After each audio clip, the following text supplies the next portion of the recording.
Erev Tov, shalom à toutes, shalom à tous. On est très heureux de commencer ce nouveau cycle avec Midreshet Yehuda Manitou. On est toujours avec le Rav Yitzhak Shuraki qui a sa communauté à Jérusalem, à Beit Vagan. Et Bezrat Hashem, on aura le plaisir de vous avoir donc une semaine sur deux. Et vous avez décidé de prendre un sujet tout particulier, le mot de la fin. Alors je suis sûr qu'ici, si on demandait à tout le monde le premier pasouk de la Torah ou le premier pasouk de chaque paracha, bah, tout le monde le dirait. Bereshit, Bar Elohim, Et Hashem, Et Haaretz, etc. Et les Toldot noirs, etc. Ça, on connaît, mais si on demandait le mot de la fin, on serait un peu plus difficile. En tous les cas, la paracha finit par une note positive, Venoach Matzahen Bene Hashem. Je ne sais pas de quoi vous avez parlé, mais en tous les cas, on est très heureux de tous vous retrouver, de France, d'Israël, du Canada, des jeunes, des moins jeunes. Il y en a déjà qui ont déjà les stylos qui sont prêts à écrire. Bechavod, Rav Shuraki, pour Midreshet Yehuda Manitou. Alors bonsoir à tout le monde. Effectivement, en fait, l'idée de cette série m'a été inspirée par une réflexion très simple. C'est que très souvent, les darshanim, les commentateurs, ceux qui expliquent la paracha, développent très longuement, très largement les premiers psukim de la paracha. Et sur chaque paracha, on a de longs développements, de longues études sur la façon dont elle commence. On continue parfois un peu plus loin. Et souvent, il s'avère que la façon dont les parachutes terminent, comme si après avoir lu toute la paracha, on s'est soufflé un petit peu, on avait déjà tellement parlé, tellement élaboré, tellement discuté, qu'on prête moins attention à la façon dont les parachutes se terminent, se concluent. Et ça, c'est quelque chose qui est très intéressant, d'abord parce que ça nous permet de renouveler l'ensemble de nos sujets, mais peut-être aussi parce qu'il convient de se poser la question, est-ce que nos maîtres qui ont partagé la Torah de cette façon-là, ce n'est pas écrit dans la Torah, puisqu'on sait que d'ailleurs, il y avait une lecture de la Torah qui se faisait toutes les années, comme la nôtre, celle de Bavel, alors qu'en Eretz Israël, on avait une lecture de la Torah qui était faite toutes les 3 ans. Donc, c'était des parties plus courtes. Mais pour notre lecture, celle qui se arrête tous les ans, et donc qui a plus ou moins les parachutes que nous avons aujourd'hui, il convient de se poser la question, pourquoi les Chachamim ont décidé de terminer à ce passage-là les parachutes. D'autant qu'il y a certaines parachutes qui sont plus longues et d'autres plus courtes. Il ne s'agit pas d'une moyenne, il ne s'agit pas simplement de la longueur de la paracha. Et en fait, quand on commence à étudier ce problème, la question de la façon dont se terminent les parachas, et pas nécessairement le dernier pasouk, mais je dirais le dernier passage, ce que les Chachamim ont choisi pour finir la paracha, on se rend compte que c'est un problème très très vaste. Et c'est un problème peut-être, j'allais dire, universel. Comment conclure? Comment se termine? Alors on pourrait parler d'un discours, on peut parler d'une œuvre, on parlait de beaucoup de choses. Est-ce que la conclusion est une conclusion fermée, qui est définitive, qui répond à une certaine problématique qui est évoquée dans la paracha et qui là maintenant va trouver sa réponse, ou alors les conclusions sont des conclusions ouvertes, qui nous offrent de nouvelles perspectives, qui ne sont pas véritablement un épilogue qui serait au-dessus du discours pour nous dire voilà maintenant comment toutes les choses, happy end, toutes les choses bien, finissent bien, etc. Mais au contraire, le fait d'avoir coupé de cette façon la paracha peut-être donne à tout l'ensemble du discours, eh bien, dans le droit, on parle de péroraison. Vous savez qu'il y a 5 parties classiques du discours, l'exorde, la narration, la division, on met les différentes parties, et ensuite confirmation, réfutation, et ça se termine par la péroraison dans laquelle l'orateur récapitule et conclut. Mais ici, il ne s'agit pas d'un discours, il ne s'agit pas d'une volonté de convaincre, d'essayer de prouver et de provoquer l'adhérence à certaines idées. Il s'agit d'un récit. Ah oui, mais dans un récit aussi, on a ce phénomène-là. C'est le dénouement. Et oui, mais le problème, c'est que très souvent, et on va le voir tout au long de notre étude, les parachutes se terminent de façon complètement opposée à ce qu'on pourrait appeler un dénouement. J'allais dire presque, ce serait l'inverse du dénouement. Ce serait au contraire peut-être le moment où les choses se nouent, au contraire où les choses se compliquent presque parfois. Ça prépare d'une certaine manière la suite, mais en la préparant, ça nous ouvre, ça nous laisse un peu presque, je dirais, sur la fin justement. Et d'ailleurs, alors là, il y a une autre notion qui est évoquée, on en reparlera peut-être par la suite. Vous savez, dans les feuilletons, lorsque on essaye de garder les personnes dans le suspense, il y a une notion qui s'appelle cliffhanger. Ceux qui sont accrochés sur le bord du précipice, il va tomber, il ne va pas tomber. Et on laisse l'image ou lorsque c'était les feuilletons écrits, au milieu justement de quelque chose qui accroche pour créer une attente, pour créer le suspense, pour laisser une fin non seulement ouverte, mais qui va nous accrocher à essayer de suivre l'épisode suivant. C'est bon pour des épisodes, mais c'est pas bon pour la Torah, puisque nous méditons sur des parachas qui sont connus presque à l'avance. On sait, et alors on pourrait dire, d'accord, à un très jeune âge, mais ensuite on les connaît, on sait très bien ce qu'il va y avoir dans la paracha qui suit, on n'est pas vraiment en suspense. Ah oui, mais quand même, il y a des moments où c'est flagrant, les Chacham, ils vont couper la paracha et elles le laissent en suspens. On se demande, mais qu'est-ce qui va se passer? Mais l'histoire est connue. Est-ce qu'elle ne nous demande pas, justement, dans l'interruption d'une paracha à l'autre, de se poser les questions, et ce seraient des questions qui se posent à la fois sur ce qui a précédé et sur les possibles développements de ce qui va suivre, est-ce que l'histoire aurait pu suivre un autre cours?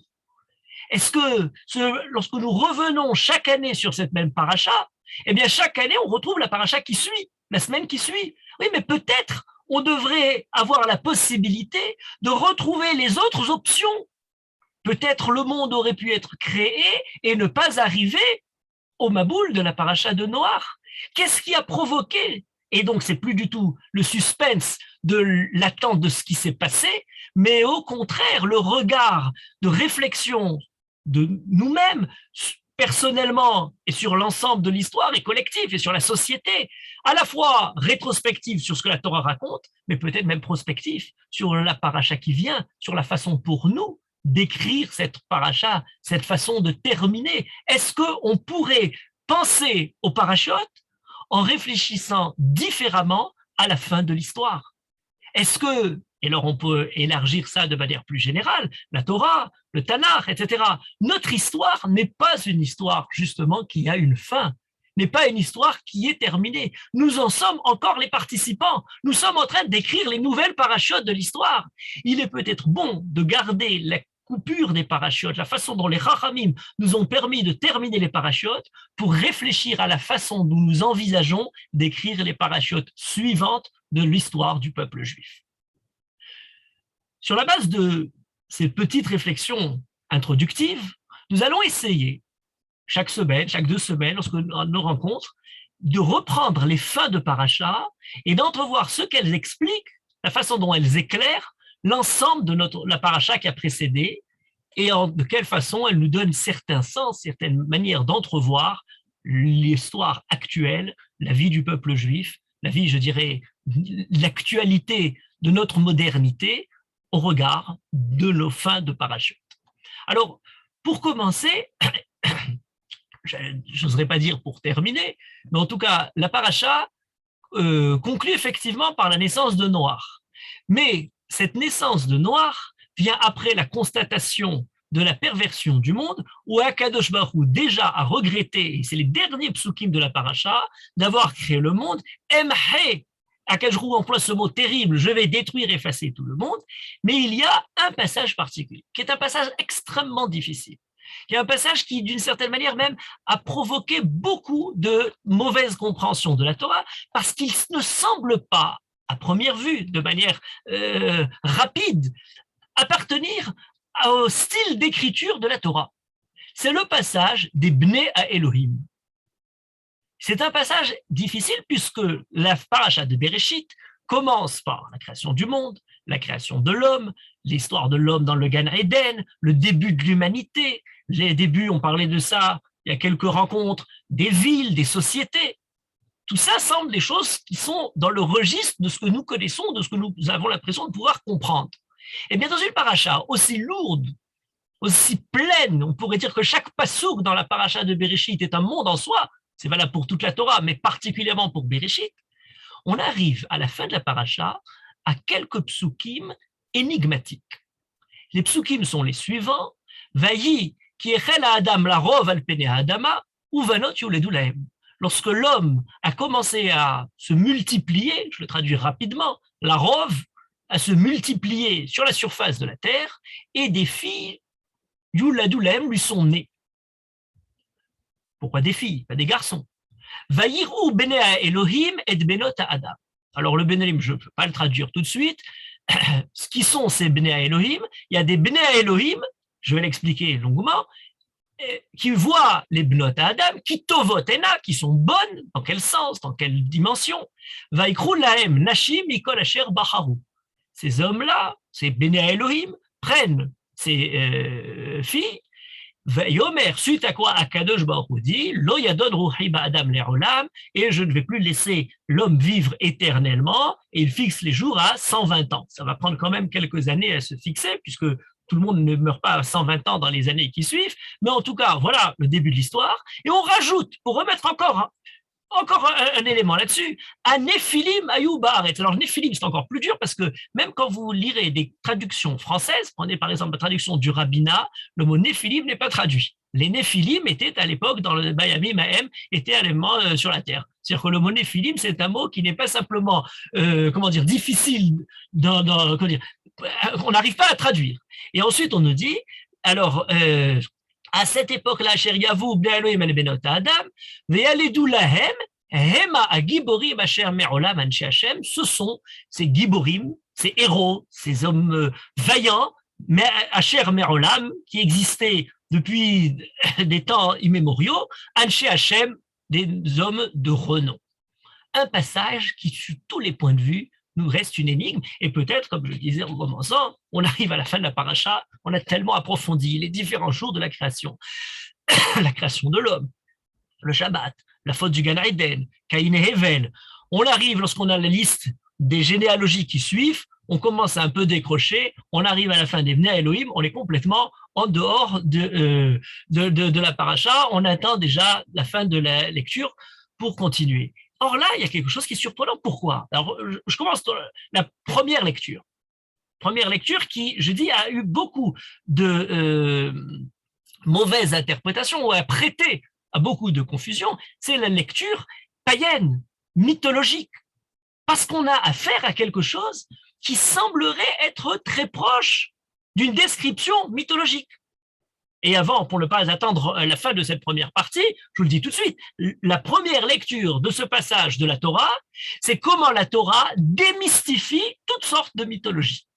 La Torah perce toute possibilité de croire ou d'envisager le début d'une pensée mythologique. Alors pourquoi? On a les différentes littératures païennes. Alors les littératures de Canaan, on a retrouvé des archives en ougarite et qui nous décrivent un dieu justement qui a eu commerce de la chair avec deux femmes, desquelles lui sont nées deux divinités différentes, Shachar et Shalem, comme on l'a récupéré, comme ont été récupérées chez les païens les choses les plus sacrées, et qui étaient elles-mêmes différentes divinités qui se sont associées au panthéon cananéen. Mais on peut chercher dans différentes directions. En Grèce, mais toute la mythologie est faite. Il y a les dieux, il y a les hommes, et puis il y a tout ce qui est entre les deux. Il y a tous les intermédiaires, les semi-dieux, les dieux qui vont avec des femmes, Zeus avec Alcmène, avec Amphitryon, c'est la naissance d'Hercule. Est-ce qu'Hercule est un dieu? Est-ce qu'Hercule est un homme? Il a deux ascendances différentes de son père ou de sa mère, et ces demi-dieux grecs, pour ne pas dire, chercher midi à 14 heures, c'est exactement ce qui est resté dans la tradition occidentale sous la forme chrétienne dans l'idée d'immaculée conception. Il y a le Père, il y a le Fils, il y a etc. Et bien en fait, c'est quelque chose de purement païen qui est rentré dans le christianisme. La Torah nous parle de Bnei Elohim. Alors on est effectivement dans une histoire qui semblerait ressembler. Mais alors voilà, c'est Bnei Elohim, Bnot Adam, ils ont eu des enfants. Sauf que les Chachamim, de différentes façons, montrent ou pointent du doigt les différentes lectures qui justement démystifient la chose. Alors la première, on dit Elohim dans ce cas-là n'est pas un nom de Kadosh, de Kodesh, il y a les Shem Elohim, mais au contraire, il veut dire Bnei Malachim. Le Targum, un des Targumim sur la Torah traduit ça Bnei Malachaya, et on sait qu'on a dans les Ktuvim, par exemple dans Tehilim, Mizmor le David, Avou Lachem, Bnei Elim. Et il s'agit de forces de la nature, il s'agit d'anges, il s'agit de différentes, l'ange étant l'envoyé, celui qui a la mission, celui qui est chargé de quelque chose. On nous parle par exemple effectivement de Bnei Elohim chez Mityatzvim Lifnei Hashem, par exemple dans Iyov.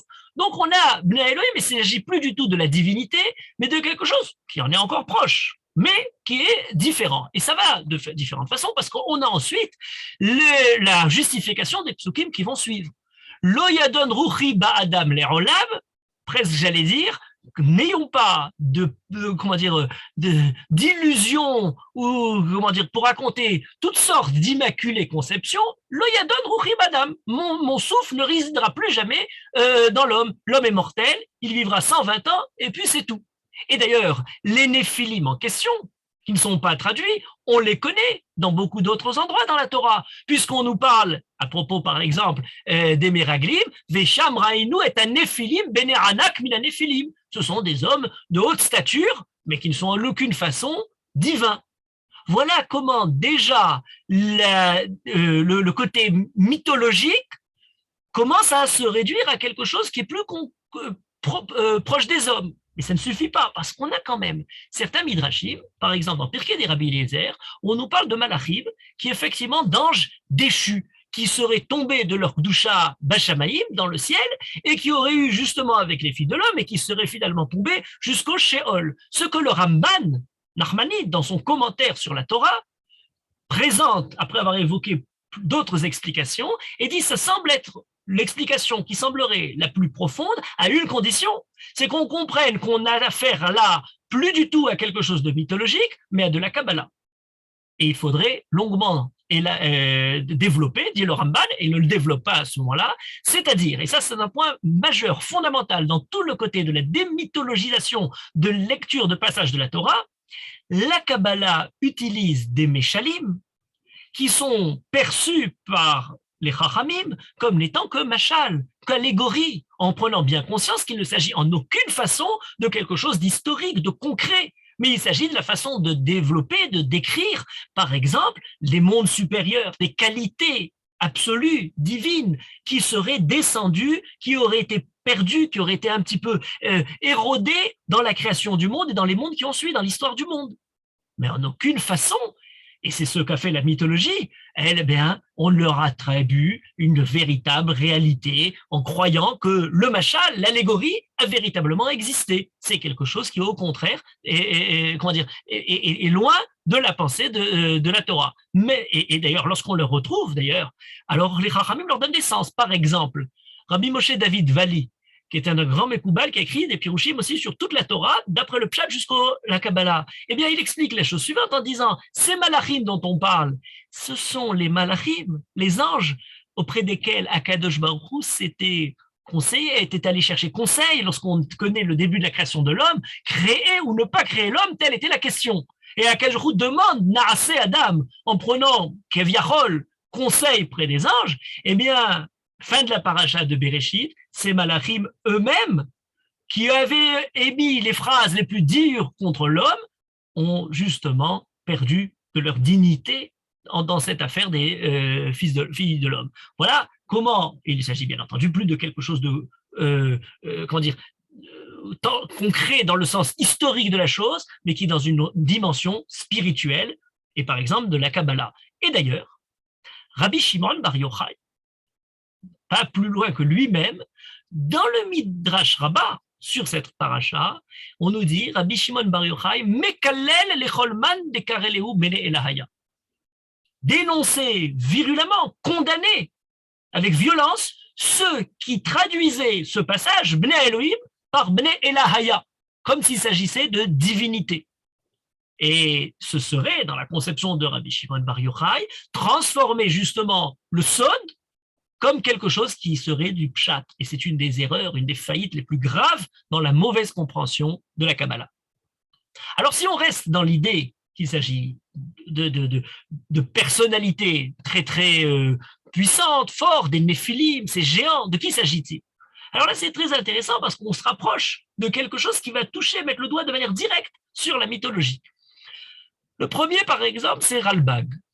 Ralbag, dans son commentaire sur la Torah, nous dit tout simplement il s'agit de Bnei Anakim. Et pourquoi ils sont appelés alors Bnei Elohim? Parce que c'est pas Anakim, il y a écrit Bnei Elohim. On dit non, parce que le mot Elohim est attribué comme un adjectif, et c'est Shem Hol, qui n'a pas du tout de Kodesh, pour parler justement de la grandeur, de la puissance. Lorsqu'on parle de Harere El, Les montagnes, elles n'ont rien de divin, mais elles ont quelque chose d'extraordinaire. La puissance, la grandeur des montagnes très élevées. Lorsque, d'après le Ralbag, il est écrit au début de la Torah, Veruach Elohim merachefet al pene atehom, lorsque le souffle, qu'on pense toujours être le souffle d'Akadosh Baruch Hu, qui souffle sur la surface des eaux, eh bien, de l'abîme, eh bien, nous dit le Ralbag, non, Veruach Elohim, c'est un souffle puissant.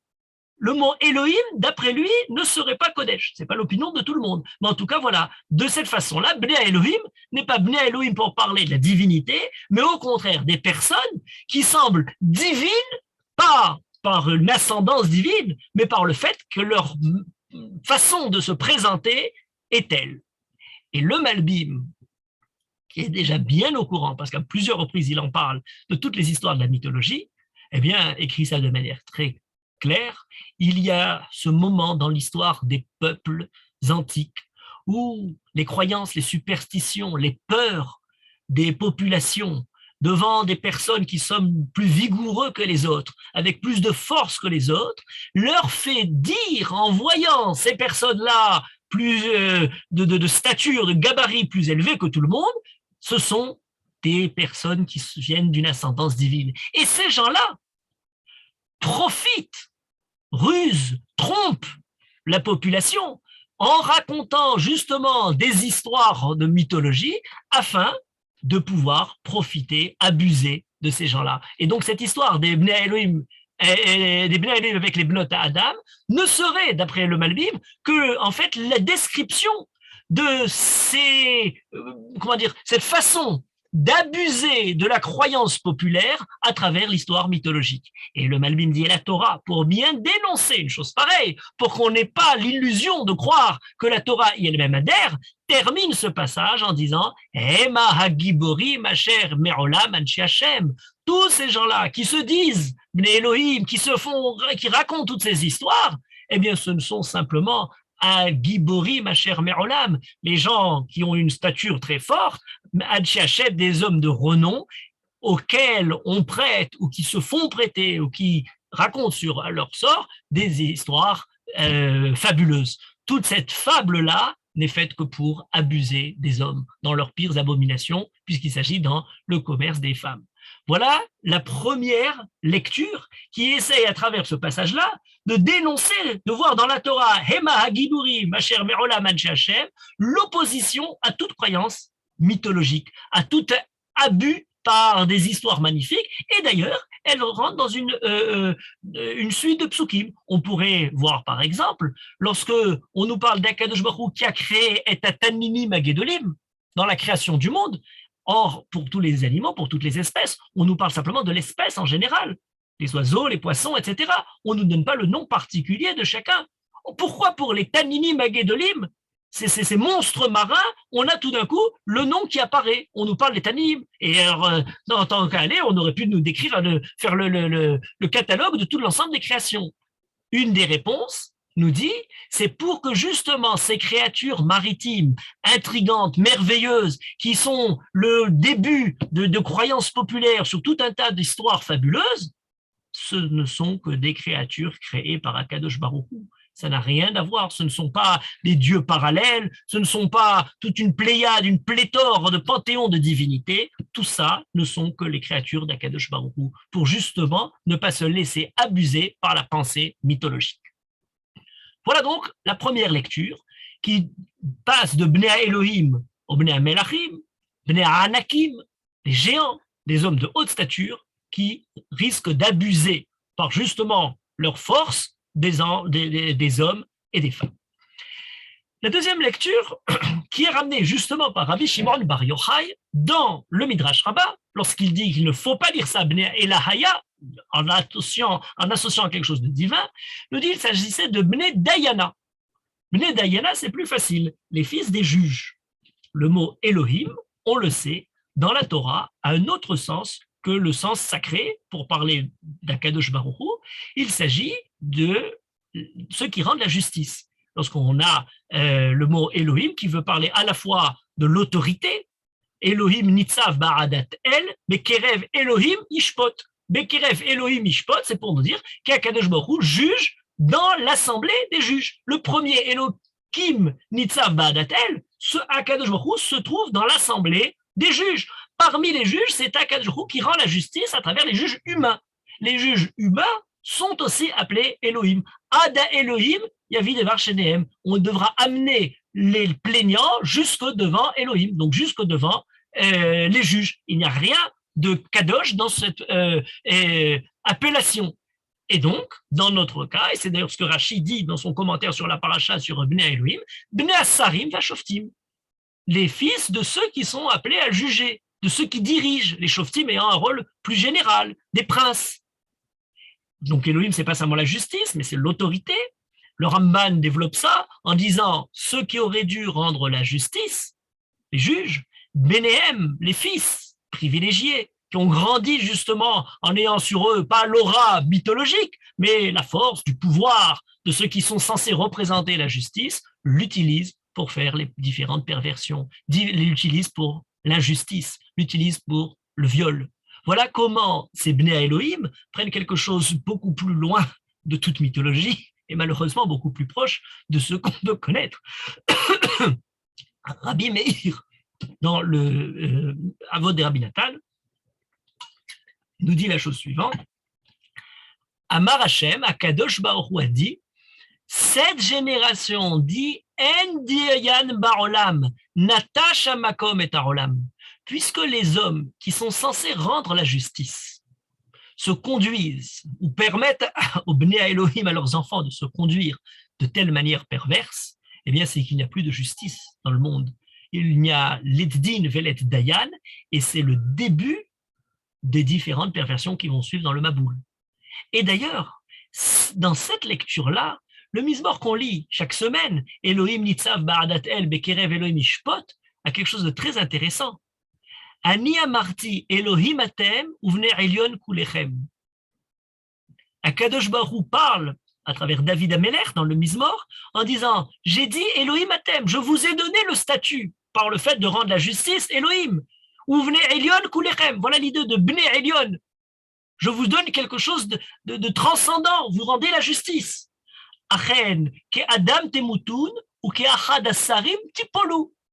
Vous allez être, puisque vous avez utilisé à mauvais escient cette autorité que je vous ai donnée, eh bien, ke Adam temutun. Vous allez mourir comme des hommes, ke achad asarim, comme n'importe quel politique, vous allez tomber, le plus dur sera la chute. Et voilà que le mot Nephila est évoqué, le mot Bnei Elyon est évoqué, Elohim Atem est évoqué. Vous voyez que chez David Amelech, on pourrait retrouver dans ce Mizmor-là les différentes connotations de cette fin de paracha, selon lesquelles l'appel à Akadosh Baruch Hu, Kuma Elohim, Shofta Haaretz, l'appel à Akadosh Baruch Hu, justement de rendre la justice dans le monde. Akadosh Baruch Hu est le Dayan, et non pas ceux qui prétendent porter la voie de la justice.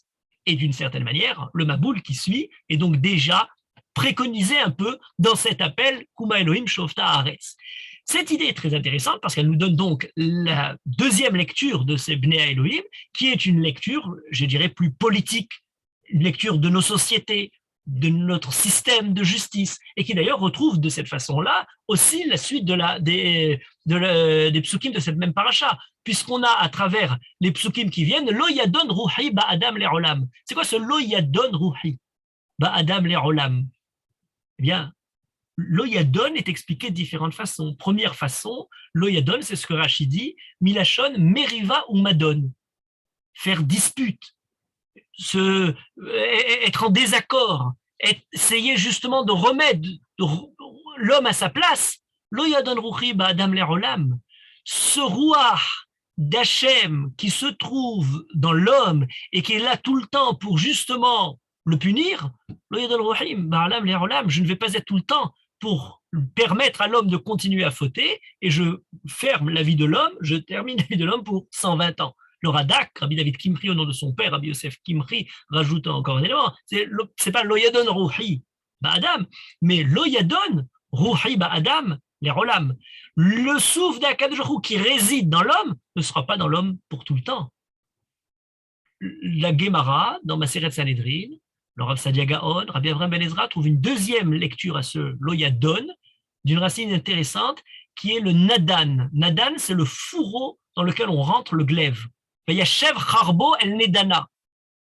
Lo yadon ruchi ba'adam, le souffle d'Akadosh Baruch Hu est comme dans son fourreau à l'intérieur du corps humain, à travers la neshama. Akadosh Baruch Hu dit, Lo yadon ruchi ba'adam, mon souffle ne sera pas tout le temps justement à pénétrer l'homme pour lui donner la vie, roi Chayim, parce que la mort est décrétée pour 120 ans.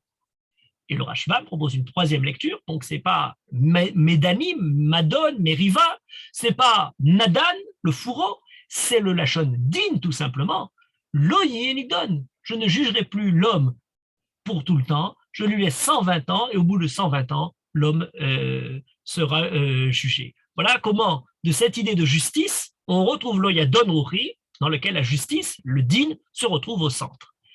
Il convient de rajouter un élément qui a été évoqué par le Rav Shilat dans une petite note où il écrit la chose suivante, ça pourrait peut-être faire l'allusion au début de la paracha, puisque dans la faute d'Adam Arishon, on a Akadosh Baruch Hu qui interdit de manger de l'arbre, du fruit de l'arbre, Veitem Kelohim Yodae Tovara. Le serpent entraîne l'homme à fauter, la Chava, la femme à fauter, en lui disant Akadosh sait que si vous mangez du fruit de l'arbre, vous serez qu'Elohim Yodae Tovara. Voilà, Elohim, et voyez le Tov et le Ra.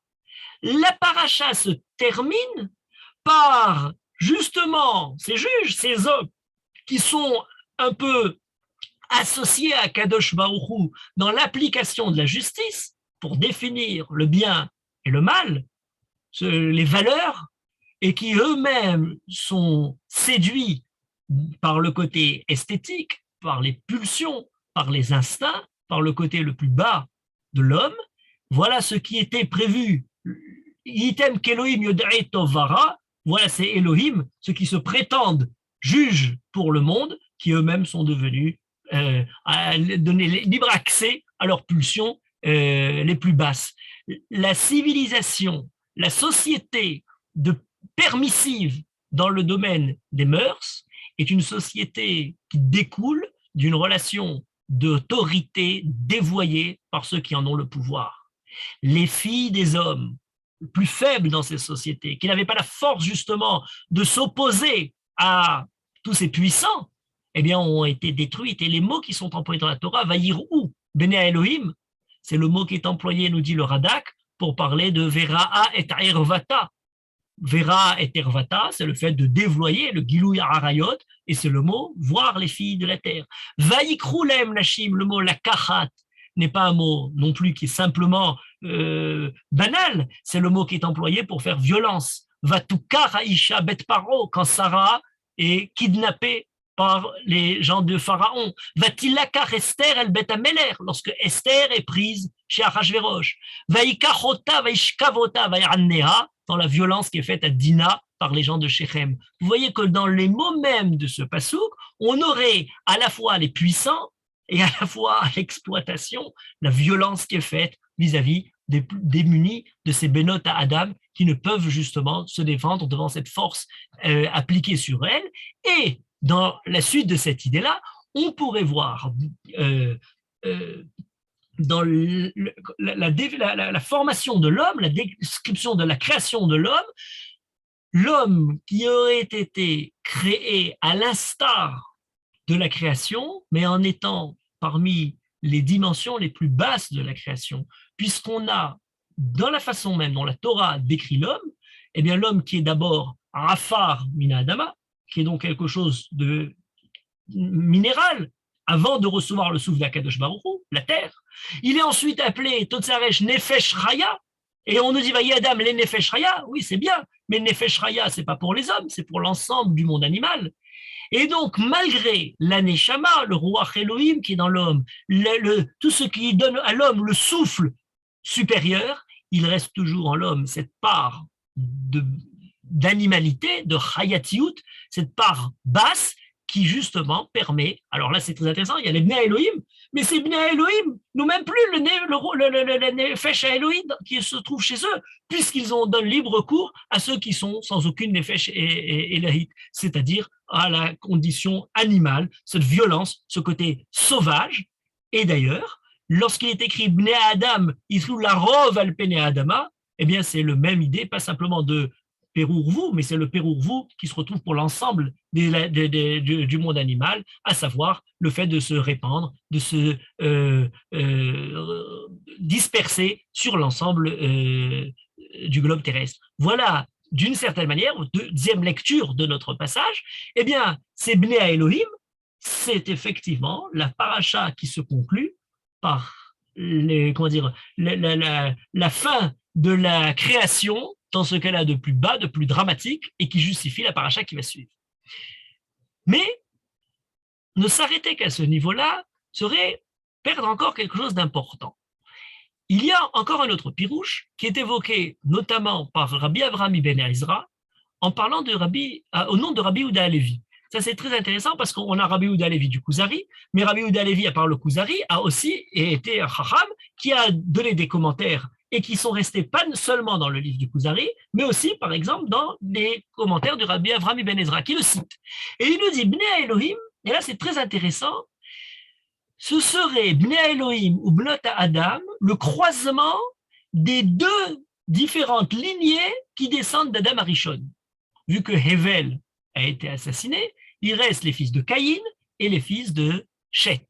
Bnei Elohim, nous dit Rabbi Yehuda Halevi, cité par Rabbi Avraham ben Ezra, ce sont les fils de Shet qui sont effectivement, a priori, des hommes purs, puisqu'ils n'ont pas la lignée perverse, meurtrière de Caïn, mais au contraire. Et Bnot à Adam, de l'autre côté, eh bien, ce sont les Bnot de Caïn, qui sont nés. Caïn, d'ailleurs, le mot Adam, c'est celui qui Oved à Adama. C'est pas simplement l'origine d'Adam Arishon, mais c'est aussi la profession de Caïn.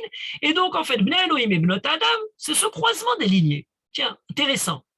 D'après le Ketav à Kabbalah, Rabbi Shmuel Miklenbourg, on a une explication qui n'est pas très loin, mais qui se rapproche de celle-là, en disant Bnei Elohim, mais c'est quelque chose de possible, puisqu'on nous parle de Isha Elohim.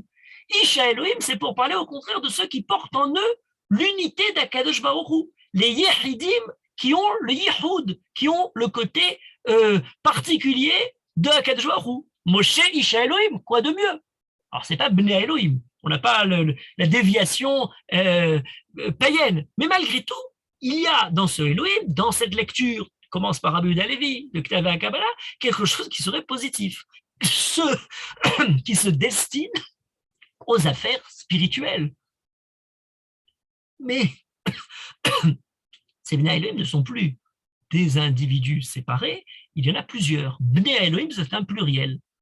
Comme on a Bnei Nevi'im, on a Bnei Hayil, on peut aussi avoir Bnei Avla, Bnei Belial. Ce Bnei ne traduit pas nécessairement une ascendance biologique, mais parle d'un groupe qui sont définis par la caractéristique évoquée ensuite.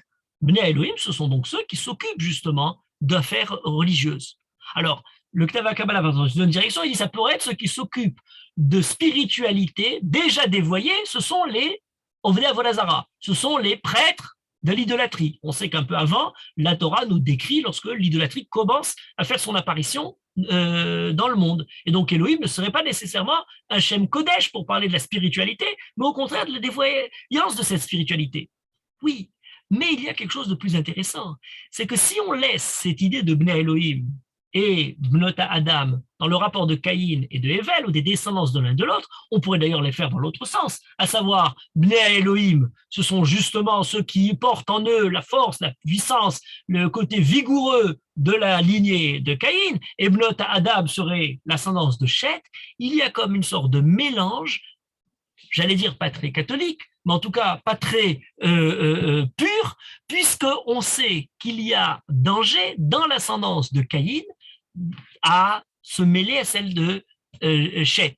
Remarquez d'ailleurs qu'on en a un exemple positif dans ce sens-là, c'est Noach avec Naama, Achotuval Kaim Naana. Dans un précédent cours, on l'évoquait, c'est au contraire celle qui va porter en elle quelque chose de positif de Caïn vers Noach.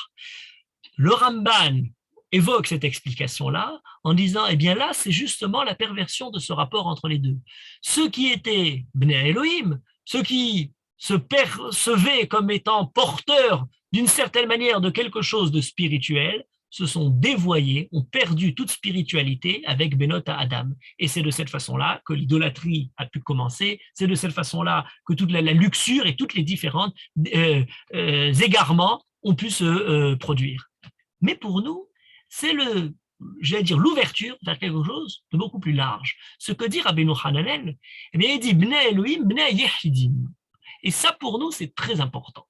Pourquoi ? Parce que d'une certaine manière, Bnei Elohim, ceux qui étaient des individus séparés, j'allais dire consacrés à quelque chose d'unique, eh bien, se sont finalement multipliés. On est passé de l'idée d'unité à l'idée de multiplicité. Et là, il y a quelque chose à dire, il y a quelque chose à ouvrir, à développer autour de cette idée-là. Le problème de l'unité et du multiple évoque pour nous le problème du format. Le problème du format est quelque chose de très intéressant et on pourrait écrire l'histoire du monde à travers l'histoire du format. Qu'est-ce que c'est que le format ? Est-ce qu'on en reste ? Est-ce qu'on en sort ? Est-ce qu'on peut s'en échapper ? Et comment toute notre époque est une époque qui est fondamentalement centrée autour de cette idée-là. Et je commencerai un peu en arrière avec le moment où le format est apparu, vers le 15e, 16e siècle. Et j'en donne un exemple très simple, mais on en a beaucoup. Je pourrais dire peut-être les inventeurs du format sont la cité prospère de la République de Venise, dans laquelle Venise est florissante, grouillante de navires et de marchandises, mais malgré tout, dans ces heures les plus prospères, Venise a un problème majeur. Un problème qui lui fait craindre la faillite, qui lui fait craindre justement la déchéance, qui lui fait craindre le moment où tout pourrait s'écrouler. Pourquoi ? Eh bien parce qu'autant qu'il y a croissance, autant il y a prospérité et richesse, autant il y a de risques. Autant la puissance est grande, autant les imprévus sont aussi présents. Un navire chargé, coulé, et c'est toute une richesse qui est perdue. La saison sèche pourrait perdre les différentes récoltes, et dans les différents éloignements des différentes aventures maritimes, c'est quelque chose de très général. Tel correspondant à Constantinople pouvait mal payer, et c'est toute une fortune qui était perdue. Celui de Marseille décédé, et il n'y avait plus de possibilité de continuer à faire des affaires. Pour vendre un manteau à Padoue, il fallait élever aux îles Baléares des troupeaux de brebis, qui pouvaient être sujettes aux épizooties. Après la tonte, il fallait carder la laine à Narbonne, l'expédier en mer malgré la bonasse et le mauvais temps, l'entreposer à Gênes, dans des hangars à rats, la tisser à Rome, confectionner l'habit à Turin, le réexpédier par des routes infestées de brigands, un réseau d'accidents, d'obstacles qui crée quelque chose d'essentiel pour l'humanité. Alors, au niveau économique, c'est tout le système de crédit, de débit, de douane, d'impôts, mais il y a quelque chose de plus essentiel que tout ça.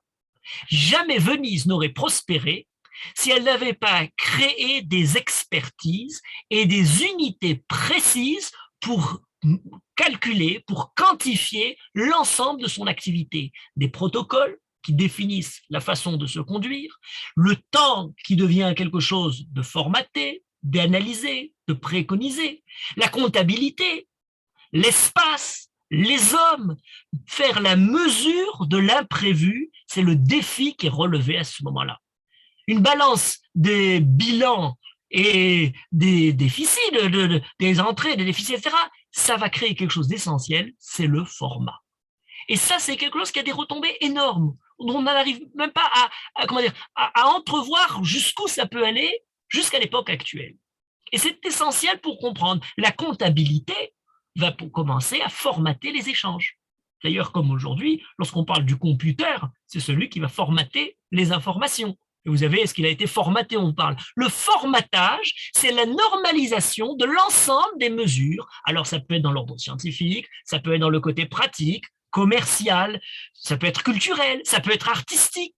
Vous pouvez jouer de la musique de manière de façon spontanée, mais vous avez la partition qui va formater l'élan artistique. Vous avez les tableaux de maître qui vont prendre un certain format, un certain classicisme qui va définir une perspective et qui, de cette façon-là, va pouvoir être placés à côté d'autres, en relation et englobés dans un ensemble très général. Qu'est-ce que c'est que le computer? Eh bien, c'est celui justement qui va pouvoir computarer, mettre ensemble, mettre en relation et qui va pouvoir compter. Pourquoi compter? Parce que pour compter, il faut d'abord avoir quelque chose de pur. Et dans computer, il y a computare qui donne aussi l'idée de pur. Purare, purus et putus, c'est exactement la même origine. C'est quelque chose de propre, c'est quelque chose de pur, c'est quelque chose qu'on va pouvoir estimer, qu'on va peser. Or, pour comparer, il faut éliminer les impuretés. Transformer les choses en nombre, en abstraction, en loi, c'est ça la règle du format. Et à la Renaissance, puisque je parlais du XVe siècle, du XVIe siècle, du XVIIe encore, l'humanisme devient lié au format. Alors pour quelle raison? Pour une raison très simple, c'est qu'avec le format, eh bien, il y a l'éducation qui va de pair. Le format, c'est ce qui donne l'idée de formation des jeunes gens. Vous formez des gens, c'est-à-dire vous les mettez dans le bon format. Vous avez la possibilité de communiquer et d'avoir une information difficile. Entendez dans information ce qui est formaté, ce qui est dans le format. Et d'ailleurs, il y a un format qui est donné, c'est l'imprimerie qui va vous donner maintenant la possibilité d'avoir un format réel de la page qui est à ce moment-là créé. Mais à parler du format, c'est aussi dangereux. Parce qu'on peut avoir des gens qui vont se préconiser de la réforme, c'est-à-dire de transformer les esprits et changer de format. Mais le format peut-il changer véritablement? Il y a les pères, les anciens, porteurs de la tradition, porteurs du format, uniformes, enfermés, j'allais dire enformatés. Et il y a les fils qui veulent découvrir, qui veulent innover, qui veulent justement déformer, sortir du format ou performer, aller plus loin que le format. Et se joue un drame extraordinaire. Par l'époque moderne, justement, c'est justement le débat autour du format. Le père gère sa famille comme le président gouverne, comme le législateur va donner le droit, le scientifique va donner son expertise, le médecin va pouvoir donner son diagnostic, le maître ouvrier, il peut parfaire son chef-d'œuvre. C'est l'appréciation des règles, des normes, des formats. Et le monde moderne arrive à un moment particulier où il se dit, mais le format est problématique. Le format, il faudrait le dépasser parce que le format est lui-même violence. Le format, il faudrait, si le père en est le représentant, tuer le père. Il faudrait s'en débarrasser parce que le format, ce sont des armées, ce sont des légions, ce sont des richesses, ce sont tous ceux qui, au contraire, nous étouffent sous ce format. Nous sommes tous, nous nous sentons formatés. Formatés par des images, formatés par la publicité, formatés par des objets, par des reflins, par des idées banales, par le ministère de la Santé, par tout ce que vous pouvez imaginer. On a des différentes manières de nous dire vous allez rentrer de cette façon. Le multiple se révolte contre le formatage. Il ne manifeste pas. C'est quelque chose de violent. La lutte sur ce format devient quelque chose d'essentiel. Et il s'avère qu'on vit une époque très particulière. C'est que ceux qui étaient justement préposés par leur connaissance, par leur expertise, justement à fixer ce format, se mettent à hésiter. Le scientifique hésite tout d'un coup dans son expertise.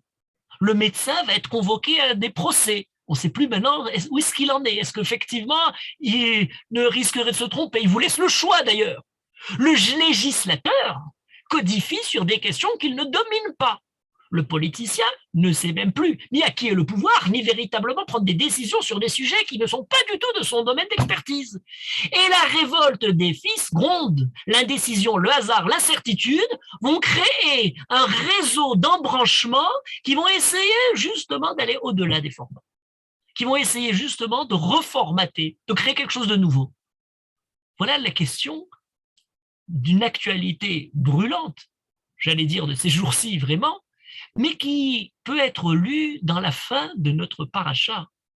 Lorsqu'on a la rov al penei ha'adama, c'est Bnei Elohim, Bnei Yechidim, qui se mettent justement, la rov à se multiplier al penei ha'adama, eh bien c'est le moment où la génération produit du multiple à partir d'un modèle.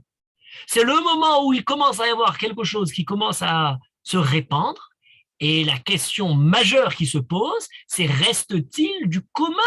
Reste-t-il quelque chose qui rassemble tout ça, quelque chose d'unifié, malgré justement l'éparpillement, la diversité? Est-ce que la diversité ne fait pas diversion?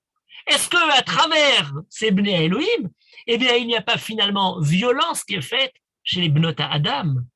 Akadosh Baruch Hu représente l'unité qui est donnée dans l'homme.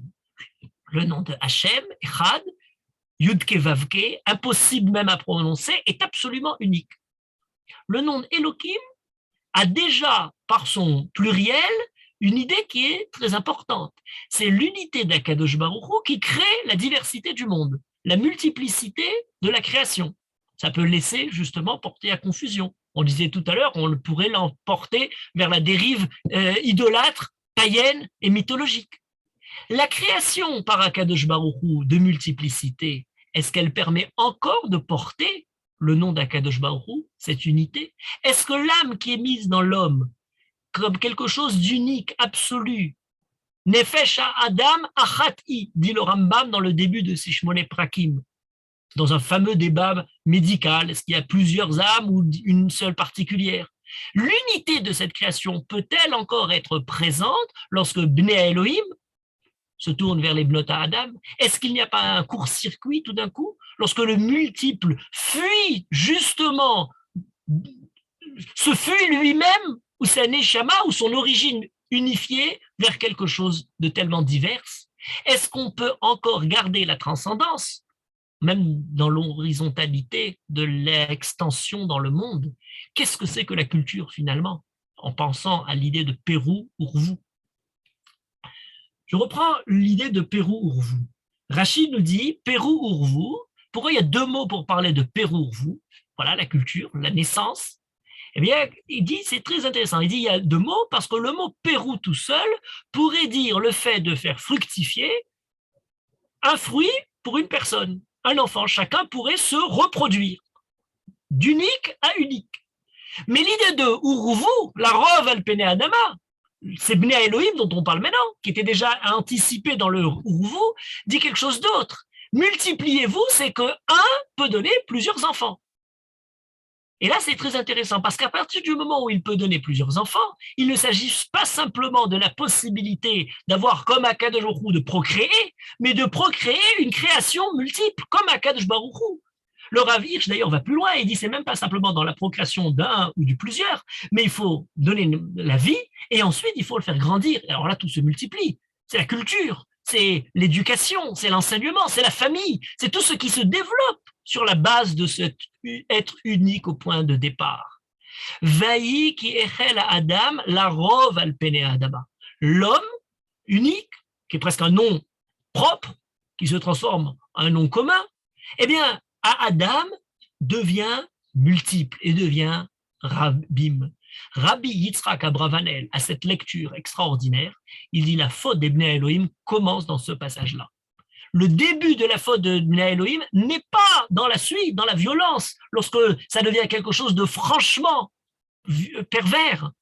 Mais il commence déjà, le danger est déjà présent lorsque les Bnei Elohim se sont multipliés de telle façon où finalement dans ce pizza, partout Peret, il dit, le Faratsta s'éparpiller devient une brèche.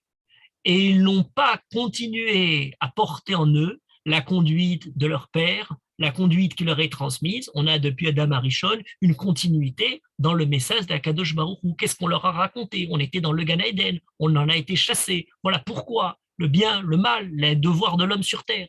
Ou Banot Yuledu Lahem, eh bien il dit, ce pluriel aussi est très intéressant. Au départ, il y avait une femme pour un homme, mais maintenant il y a plusieurs femmes.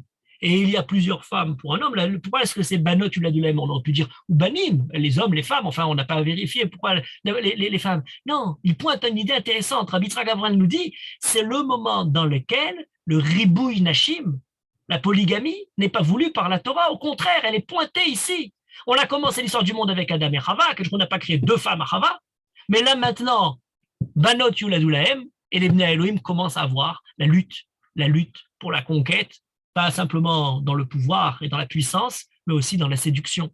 Et d'ailleurs, le mot ribouille, Pérou Urvu, est lui-même développé dans la Gemara, dans Maseret Bava Batra, qui est Hel Adam Larov, et il y a une marloquette entre Rabbi Yochanan d'un côté et Resh Lakish de l'autre. Rabbi Yochanan dit Larov, Milachon, Revia, c'est le moment où il y a justement la multiplicité qui vient dans le monde. Resh Lakish, Meriva Ba'ala Olam. Comme si, à partir du moment où il y a ribouille, eh bien, il y a aussi l'autre aspect, la Meriva, le Madon de tout à l'heure, l'Oyadon Ruchi de tout à l'heure. Et d'ailleurs, Rashi continue dans cette même lecture qui tovot hena. C'est quoi ce tovot? Dans l'écriture du mot tovot dans le Sefer Torah, le mot tovot est écrit haser, sans le vav, pour nous dire ce ne sont pas des filles tovot dans le sens qui étaient belles ou qui avaient bonnes dans le sens moral de la chose, mais tovot hena metivot otan, mekashtot. C'est celle qui essayait de se rendre belle par les différents attraits et atours qu'une femme peut essayer jouer dans les jeux de la séduction. La concurrence commence à jouer et avec elle le pouvoir et avec elle la violence. Et d'ailleurs, le Maharal de Prague, dans son commentaire de Rashi sur ce Rashi-là de Kitovot Ena, nous dit il n'est pas écrit qu'il y a faute. Kitovot, c'est le moment dans lequel ce qui semblait être le bien va se perdre dans l'illusion de ce qui est agréable ou de ce qui est esthétique, et qui perd de cette façon-là ce qui va être ensuite noir, le tov, le shem, le ham et le yafet, c'est-à-dire le côté instinctif pour ham, le côté esthétique pour yafet, yaf Elohim et les yafet, et shem, le côté moral, le tov dans le sens juif du terme, qui est repris par shem. Voilà comment ce passage-là nous donne une certaine réponse, mais il manque encore un point fondamental pour entrevoir toute cette idée justement, d'unité malgré la multiplicité. Comment sortir du format, comment effectivement continuer, mais en même temps porter d'une certaine manière quelque chose d'unifié. Et cette question-là, et c'est par laquelle je conclurai, c'est la question qui est évoquée largement dans les Midrashim. Pourquoi Akadosh Baruch Hu a choisi de créer Adam Arishon à la fin de la création, pas au début? Question classique. On a beaucoup de réponses, mais vous allez voir qu'on connaît certaines réponses, on en connaît moins d'autres, et pas dans les nuances de cette question-là. Dans le Talmud, Masechet Sanhedrin, on a un enseignement des Tanaïm qui nous dit pourquoi Adam Arishon a été créé à la fin de la création, le Erev Shabbat, le vendredi. Alors on nous dit, première question, c'est pour nous dire que, alors, chez Loï ou Minim Omrim, les gens qui croient à différentes divinités ne disent pas si Akadosh avait créé l'homme au début, on aurait pu dire la création est une affaire collective associée entre l'homme et Akadosh Baruch Hu. Il avait besoin de l'homme pour créer le reste du monde. Pour qu'on sache que le monde a été créé entièrement par Akadosh Baruch Hu, l'homme arrive à la fin. Il n'a pas porté d'aide à Akadosh Baruch Hu pour ce point. Deuxième explication d'un Gemara, et c'est la plus connue en général, si jamais l'homme risque de s'enivrer de sa dignité, de son orgueil, en se disant « je suis le côté le plus absolu de la création », on lui dira « Yitush Kedamacha ». Même un petit moustique, j'allais dire même un petit virus, t'a précédé dans l'ordre de la création. Par conséquent, tu n'as pas de quoi t'enorgueillir de ta condition humaine. Voilà deux explications qui sont sous l'ordre, je dirais, un peu négatif, pour ne pas qu'on en vienne à penser des pensées qui seraient condamnables. Mais on a deux autres réponses qui sont ramenées dans la Gemara, et la première, c'est pour nous dire Kedeshei Kanes la mitzvah miyad, afin qu'il rentre tout de suite à pratiquer la mitzvah, puisqu'il serait né à la fin de la création tout de suite pour le Shabbat c'est la mitzvah. Et la deuxième explication, Kedeshei Kanes la serouda miyad, pour qu'il puisse tout de suite bénéficier de tous les bienfaits de la création. Si l'homme était né le premier jour, il fallait attendre le 5e jour pour pouvoir commencer à cuisiner, il n'aurait pas eu la Serouda immédiatement. Je le dis de manière très rapide, vous allez voir que c'est beaucoup plus complexe que ça. Une première explication pour ne pas avoir d'hérésie, les minimes qui ne disent pas l'homme a participé à la création du monde. Une deuxième d'ordre moral, que l'homme ne se croit pas le côté le plus parfait de la création, on lui dit même les moustiques t'ont précédé, quelque chose d'ordre religieux, le devoir de faire la mitzvah est essentiel, et quelque chose d'ordre semblerait de Anaa, de tirer profit du monde. Il fallait, pour le bonheur de l'homme, que tout soit déjà prêt pour que l'homme arrive. C'est la façon dont ce passage est interprété dans le Talmud Bavli. Dans le Talmud Yerushalmi, dans Masechet Sanhedrin toujours, on a la première et la deuxième explication qui ne sont pas du tout évoquées. Par contre, la troisième et la quatrième, celles qui disent pour faire une mitzvah et celles qui disent pour qu'ils puissent accéder tout de suite à la Séouda, sont évoquées, mais de façon différente. Le Talmud Yerushalmi dit la chose suivante. L'homme a été créé Be'erev Shabbat, Kede Sheyikanes Tehila la mitzvah. Je reprends la phrase du Talmud Bavli, Sheyikanes la mitzvah miyad. Le Talmud Yerushalmi, Sheyikanes Tehila la mitzvah. Très différent. Sheyikanes la mitzvah miyad, c'est pour nous dire, dans le Talmud Bavli, le rôle de l'homme, le devoir de l'homme, c'est de faire une mitzvah. On le crée le vendredi pour qu'il puisse tout de suite faire le Shabbat, puisque son rôle, c'est de faire le Shabbat. Dans le Talmud Yerushalmi, ce n'est pas le côté miyad de la pratique de la mitzvah qui est important, c'est le côté en premier, techila. Il pourra tout de suite commencer par la mitzvah. S'il commence, c'est qu'il va continuer à autre chose. À quoi il va continuer? C'est pour que l'homme puisse commencer son aventure terrestre par le jour du Shabbat, qui va devoir rejaillir sur les jours de la création. Dans le Talmud Yerushalmi, il y a un autre projet pour l'homme. Ce n'est pas simplement l'homme qui fait la mitzvah dans un jour sacré, le jour du Shabbat, c'est l'homme qui, après avoir fait la mitzvah le jour du Shabbat, va pouvoir faire retomber cette mitzvah-là, la sanctification du Shabbat, sur les jours profanes de la semaine qui vont porter un peu en eux les acquis du jour du Shabbat. Voilà l'explication, première explication du Talmud Yerushalmi. Et la deuxième explication du Yerushalmi, qui correspond à la quatrième du Talmud Bavli, dit la chose suivante. C'est pas parce que l'homme arrive au repas tout près pour qu'il ait de quoi manger, pour quelque chose simplement de bien fait pour l'homme, mais il donne quelque chose de plus intéressant. Il nous dit Machal et Ma'alevardomé, c'est le machal de quelqu'un qui a préparé un repas pour ses invités. Est-ce qu'il invite les invités et une fois qu'ils sont là, il leur prépare le repas, ou il prépare d'abord le repas pour que quand les invités arrivent, le repas soit déjà prêt. Il dit bien entendu, il prépare d'abord le repas et ensuite il a fait venir les invités. C'est très intéressant, ça semble être la même explication que le repas soit déjà prêt. Mais le Talmud Yerushalmi ne dit pas ça, il rajoute un élément essentiel. Il rajoute l'idée des invités. Qu'est-ce que c'est que cette idée des invités? C'est quelque chose de fondamental. L'homme n'est pas dans le monde simplement pour profiter du monde. L'homme est dans le monde pour pouvoir être là comme on a été invité dans ce monde. L'homme n'est que quelqu'un d'étranger qui est là dans son passage, invité dans la création d'Akadosh Baruch Hu. Pour le Talmud Yerushalmi, il est possible d'avoir le plaisir du monde, à une condition, c'est de se rappeler en permanence que c'est Akadosh Baruch Hu qui nous a donné ce monde et que nous sommes là qu'avec les dispositions mentales de l'invité. C'est quoi?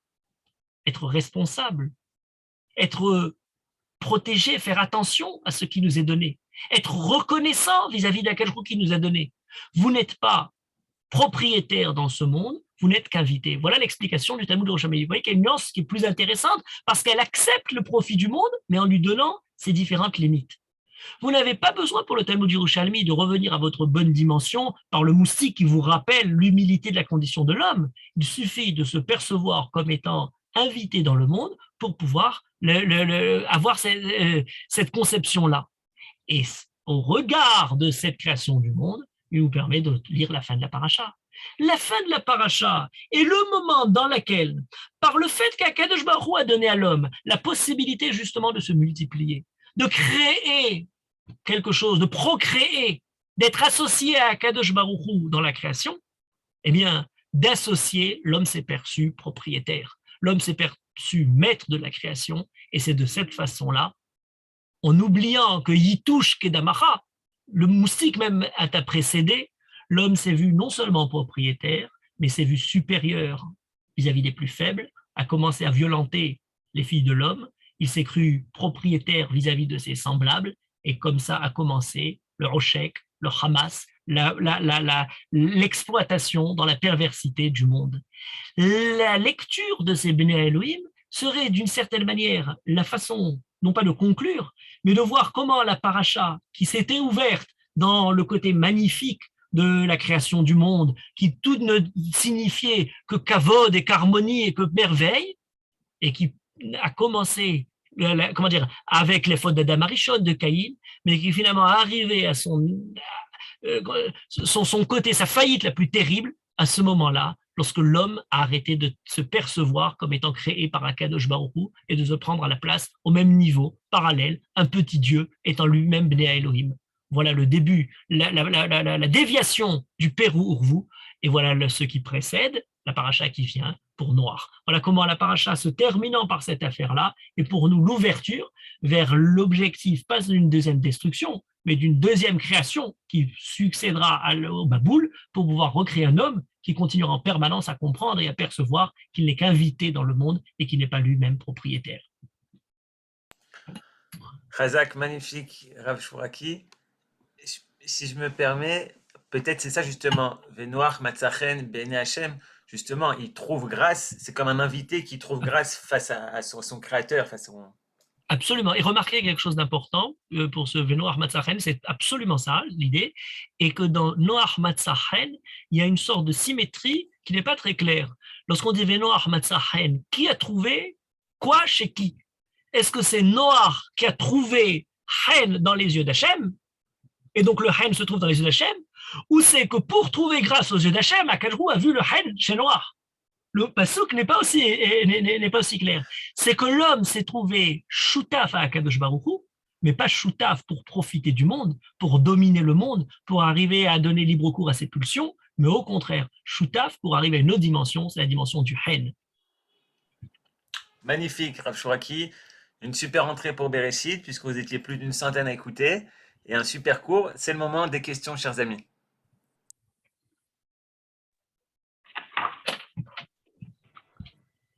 Reuven, tu veux parler? Oui, Rav, est-ce que vous pouvez préciser, le judaïsme donc défend le format contre la diversité, ou est-ce qu'il propose une sorte d'intermédiaire entre le format et la diversité? Alors, le principe est le suivant. Le format absolu, c'est Akadosh Baruch Hu. Akadosh Baruch Hu, quand il crée le monde, va permettre la diversité. Mais non seulement va la permettre, mais même va l'exiger, puisque c'est une mitzvah, Pérou Urvu. Et toute l'histoire de l'humanité, c'est de savoir comment, malgré cette diversité à laquelle nous sommes appelés, malgré notre devoir justement de se répandre sur la surface de la Terre, on n'oublie pas le format initial. On n'oublie pas celui qui est le moule. Et la réponse à tout ça, c'est plus le format, mais c'est au contraire ce qu'on appelle l'idée de la Yetzira, c'est la forme, c'est la formation. C'est le fait de donner à un monde qui est justement sous l'état de golem, c'est-à-dire quelque chose qui n'a pas de forme, une certaine forme. C'est l'homme qui était créé au départ golem et qui ensuite, par le roi Elohim, a reçu a rajouté l'esprit d'Akadosh Baruch Hu. Eh bien, dans la création du monde, le monde est un peu golem, le monde est golmi, le monde n'est pas achevé, c'est l'homme qui l'achève. C'est l'homme qui a le devoir de lui donner la forme qui se rapproche le plus du format initial. Donc, la Torah, c'est justement la réponse au problème du format, qui n'est pas dans le côté, étouffant d'un format, de quelque chose qui doit, qui empêche la diversité, mais qui ne nous éloigne pas par cette diversité ne fait pas diversion, comme je disais tout à l'heure. Merci. Monsieur Chazout. Et Reftov, bonsoir Rav Shuraki. Dans votre introduction à l'étude de cette nouvelle année avec Bereshit, avec la fin de la paracha, vous avez commencé donc à dire que les fins de parachutes sont pas forcément parachutes sont pas forcément identiques, elles sont pas forcément introductrices. J'ai un peu cru comprendre, mais vous allez me dire en fonction de ce que je vais vous dire. J'avais cru comprendre qu'elles étaient arbitraires. Et pourtant, il y a cette notion de paracha ptucha et paracha setuma. Donc, dans ces deux notions de paracha stuma et de paracha petucha, il y a bien et une coupure et une continuité. D'accord. Alors, je ne crois pas avoir employé le mot arbitraire, en aucune façon. Au contraire. Au contraire. C'est moi qui l'ai rajouté, pardon. D'accord. Alors donc, je crois, par quoi j'ai commencé, c'était l'idée selon laquelle on n'a pas dans la conclusion d'une paracha quelque chose qui nous est donné de manière très claire, un peu à l'instar de la péroraison dans un discours juridique ou dans n'importe quel discours, ou à l'instar d'une conclusion qui fait l'épilogue. Voilà, l'histoire commence comme ça, se termine comme ça, et ça donne le dénouement. C'est employé ce mot-là en disant ça ne fait pas un dénouement dans lequel toute l'histoire est close. Au contraire. Il y a dans l'histoire un petit peu de l'accroche vers ce qui va suivre, c'est le Venoach Matzachen, c'est le Maboul qui arrive, Emchet à Adam, et donc Akjou va amener le Maboul. Mais il y a à travers cette fin de paracha qui est extrêmement réfléchie, qui a été pas du tout arbitrairement, mais au contraire bien préconisé par les Chachamim qui ont coupé à cet instant-là, une manière d'entrevoir tout ce qui a précédé, et j'ai essayé de l'évoquer maintenant en parlant de la façon dont l'homme a dévoyé le Père Ourou, et aussi la façon dont on prépare les enjeux qui vont venir. Les enjeux qui vont venir, c'est que l'homme va continuer, Père Ourou, va continuer à travers Noir à gérer le problème de Tovotena, le bien, le bon, le bien, hein. Il y a le Arev, le Tov et le Mo'il. Hein, et certains dit le Yafé. Ham, Shem et Yafet sont les trois options du Tov.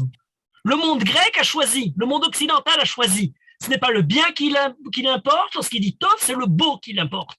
Voilà, la Grèce a donné son mot. La Torah, de manière fondamentale, à travers Shem, va donner une interprétation de ce Tov.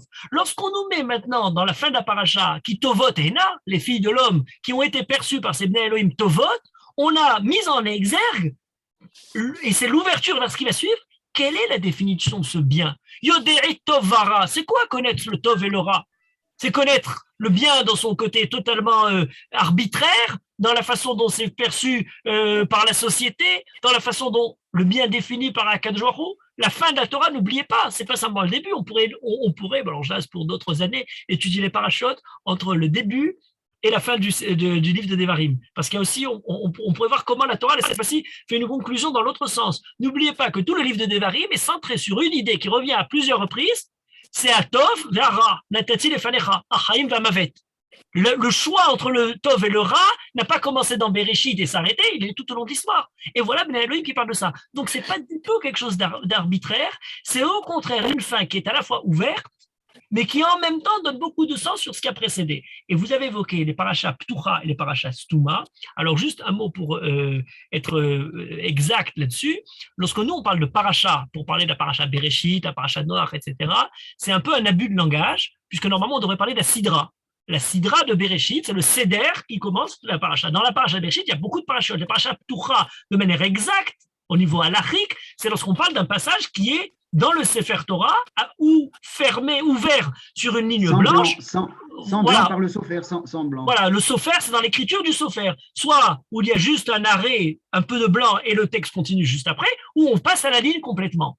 Mais le fait d'avoir évoqué, et qu'il y ait un thème qui s'appelle les parachutes Ptuchot et les parachutes Stumot, montre bien qu'il y a une grande réflexion sur la façon de déterminer les passages, de déterminer ce qui est patoire, ce qui est satoum.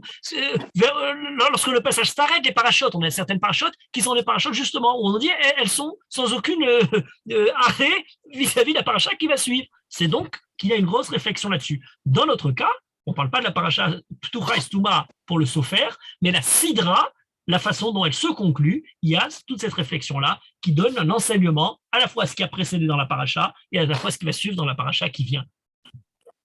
Ok, donc apparemment, pas tellement de rapport avec la technique d'écriture du Sofer alors. Absolument, absolument. On n'est pas dans le domaine de la technique du Sofer. Il y a de patoir dans ce que j'ai dit ouverte et fermée que l'idée n'est pas du tout le côté de l'écriture du Sofer. Ok, Sodarama. Je peux poser une question? Oui.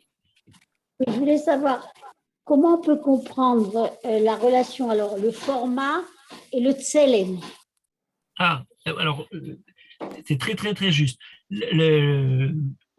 L'idée, alors d'abord, puisque vous évoquez le mot du tselem, une des explications qui est déjà évoquée dans le Midrash et qui est reprise par certains Parshanim, qui disait quand on parle du tselem kidmuto, betsalmo kidmuto, lorsqu'on parle de le dmout et ce mot, c'est comme si Akadosh avait mis son sceau. Alors là, le sceau, c'est vraiment l'image du format. À quel roue donne ce tselem? Ensuite, lorsqu'on l'a cherché, et là, il y a tout un sujet d'un cours très, très, très large, quelqu'un m'a dit, je dis toujours ça, mais c'est vrai, quand vous posez des questions tellement intéressantes, que du coup, ça demanderait un shiur entier. Qu'est-ce que c'est que le tselem? Toutes les définitions du tselem, l'intellect, enfin, il y a beaucoup de réponses qui sont données, sont exactement quel est le format d'Akadosh Baruch Hu? Quel est le côté transcendant?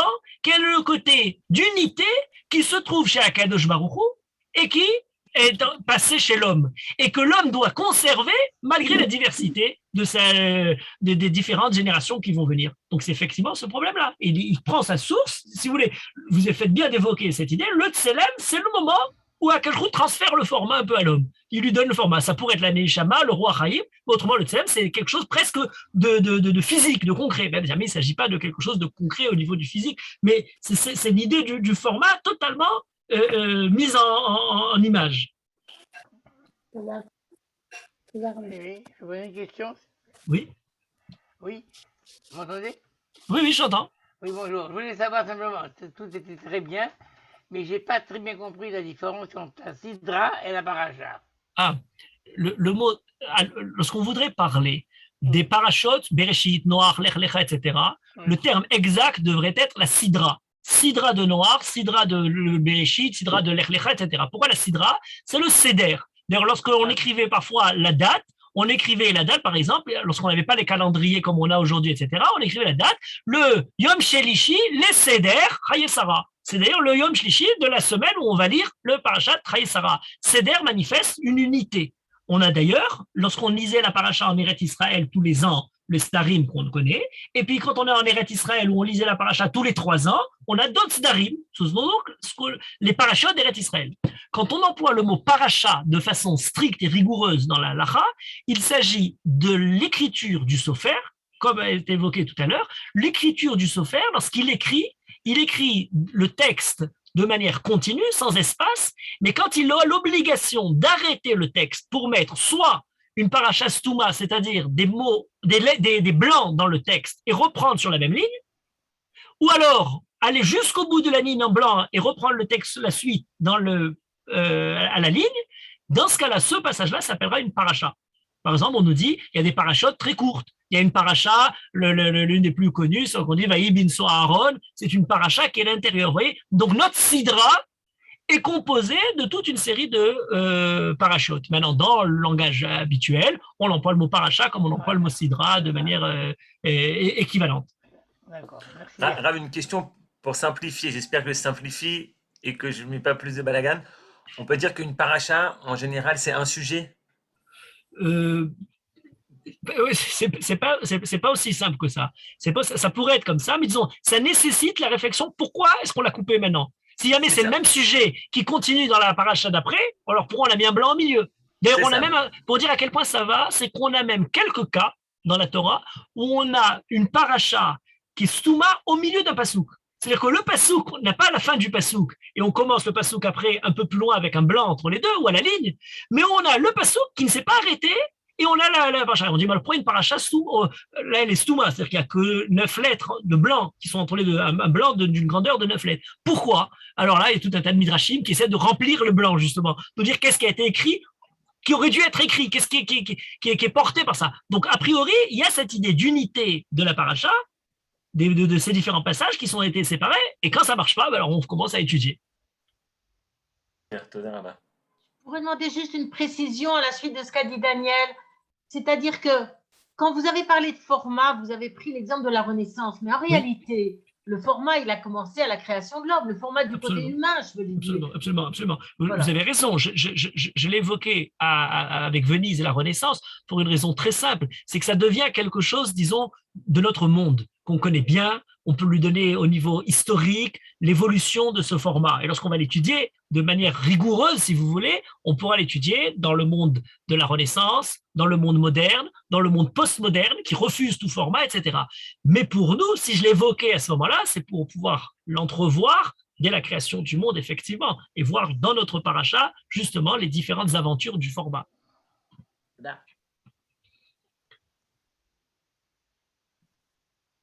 Merci beaucoup. Toda Rabba Rav Shoraki. À très bientôt.